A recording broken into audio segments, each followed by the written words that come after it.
प्यारे बच्चों, भिन्न की समझ पिछली बार भी मैंने बताया था आपको, और इस बार भी कक्षा 6 के कुछ ऐसे बच्चे हैं जिनको हम श्यामपट्ट का सहारा न लेकर के एक प्रोजेक्ट बनाए हैं बहुत अच्छा, ताकि आपको भिन्न की समझ में बता सकूं। देखो, कोई भी चीज जो होता है ये आपका पूरा एक होता है, याद रखना।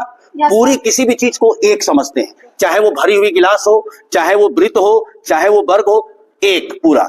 अब किसी एक को अगर हमें बांटना हो तो बराबर भाग में अगर बांटते हैं, बराबर भाग में बांटेंगे तो उसका कोई हिस्सा भिन्न कहलाएगा। जैसे ये आपका एक वृत्त है, एक यानी पूरा है। अब इसको हमने दो बराबर भागों में बांट दिया तो एक भाग क्या कहलाएगा? 1/2। क्या कहलाएगा? 1/2 यानी आधा कहलाएगा। देखो ये दिखाया गया है, जैसे ये एक आयताकार है, ये पूरा है, इसको भी दो बराबर भागों में बांटा गया है तो एक भाग क्या कहलाएगा? 1/2। जैसे ये वर्ग है, ये देखो पूरा एक है, इसको भी दो बराबर भागों में बांटा गया है तो ये क्या है? 1/2। ये 1/2।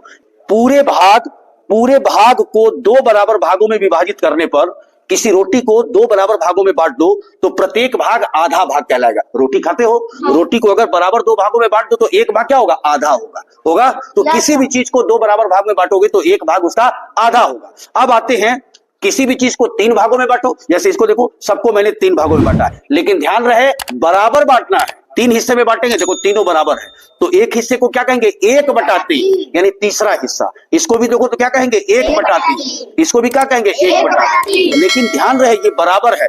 पूर्ण भाग को यानी पूरे भाग को 3 बराबर भागों में यदि बांट देंगे तो प्रत्येक भाग 1/3 क्या कहलाएगा? 1/3 को 1/3 बोलते हैं।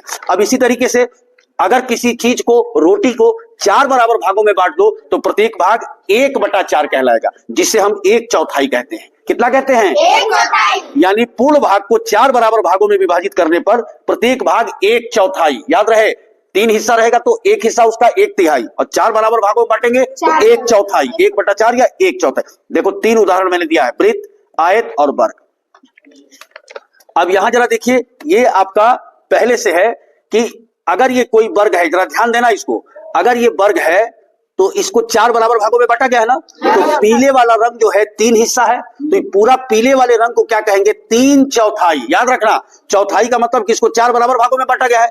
और ऊपर कितने भाग लिखेंगे? तीनों भाग को दिखाएंगे, यानी इसको कहेंगे 3/4। और ये काला वाला 1/4 यानी 1/4, यानी एक भाग लिया है तो 1/4 और 3 भाग लिया है तो 3/4। और यदि हम 2 भाग लेते तो 2/4 हो जाता।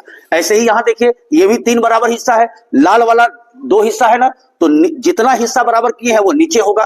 और 2 हिस्से के बारे में पूछा जा रहा है तो 2/3, और एक हिस्से के बारे में पूछता तो 1/3। यहां जरा देखिए साहब, 1 2 3 4 5 बराबर भागों में बांटा गया, 5 बराबर भागों में, तो एक भाग क्या होगा? 1/5। ये ध्यान रहे, हर में जितने बराबर भागों में बांटते हो वही रखते हैं। अंश में क्या होता है? जितने भाग के बारे में पूछा जाता है, तो पीला रंग एक भाग है तो 1/5। अब प्रश्न मैं पूछता हूं, ये 4 काला भाग है तो इन चारों को क्या लिखेंगे?